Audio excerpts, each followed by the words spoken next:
2026 ICC পুরুষ টি-20 বিশ্বকাপ থেকে বাংলাদেশের বিদায় কোনো একক ঘটনার ফল নয়, কিংবা শেষ মুহূর্তে আলোচনা ভেস্তে যাওয়াও নয়। কয়েক সপ্তাহ ধরে চলা টানাপোড়েন, পাল্টাপাল্টি অবস্থান আর অনমনীয় সিদ্ধান্তেরই পরিণতি এটি।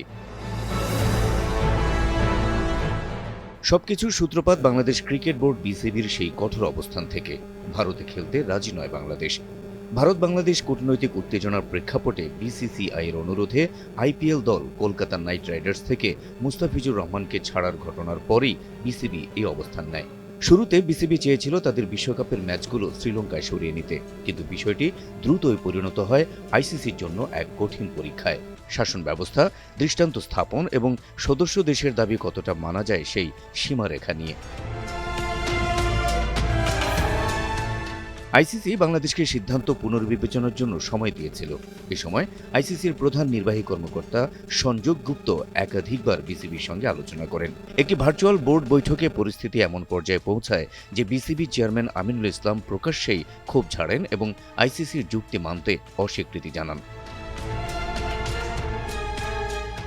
21 জানুয়ারির বোর্ড সভায় ওই অবস্থানই আনুষ্ঠানিক রূপ পায়। পাকিস্তান ও বাংলাদেশ ছাড়া বাকি সব সদস্য বিসিবির ম্যাচ সরানোর প্রস্তাব নাকচ করে দেয়।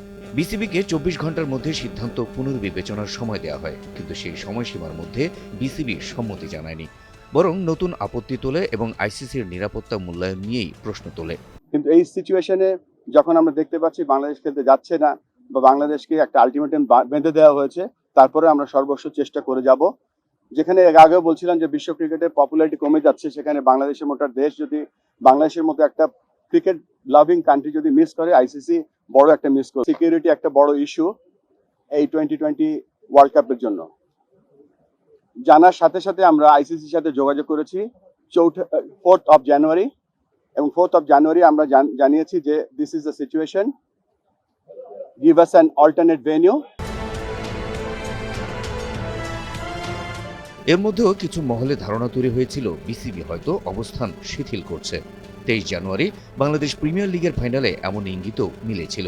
খেলোয়াড়দের সঙ্গে এ বিষয়ে কোনো আলোচনা না হলেও তারা বিশ্বকাপে খেলতে আগ্রহী ছিলেন এবং এটিকে নিজেদের কেরিয়ারের গুরুত্বপূর্ণ মাইলফলক হিসেবে দেখছিলেন। তবে বাস্তবে বিসিবি তাদের দাবিতে অনড় থাকে। আইসিসির দেওয়া আশ্বাসের সঙ্গে সমঝোতায় না গিয়ে তারা একের পর এক সম্ভাব্য ঝুঁকির কথা তুলে ধরে। 24 ঘন্টার সময়সীমা পার হওয়ার পর বিসিবি আইসিসিকে চিঠি দিলেও ততক্ষণে পরিস্থিতি আইসিসির নিয়ন্ত্রণের বাইরে চলে যায়। শেষ পর্যন্ত 24 জানুয়ারি আইসিসির প্রধান নির্বাহী বোর্ড সদস্যদের জানান, 21 জানুয়ারির সিদ্ধান্ত অনুযায়ী বাংলাদেশকে বাদ দিয়ে স্কটল্যান্ডকে 2026 টি-20 বিশ্বকাপে অন্তর্ভুক্ত করতে বাধ্য হচ্ছে সংস্থাটি।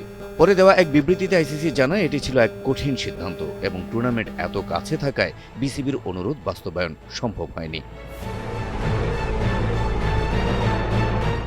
সব দিক বিবেচনায় নিয়ে শেষ পর্যন্ত আইসিসি মনে করেছে প্রকাশিত সূচিতে পরিবর্তন আনা সমীচীন নয় এবং সেখানেই শেষ হয়ে যায় বাংলাদেশের বিশ্বকাপ যাত্রা।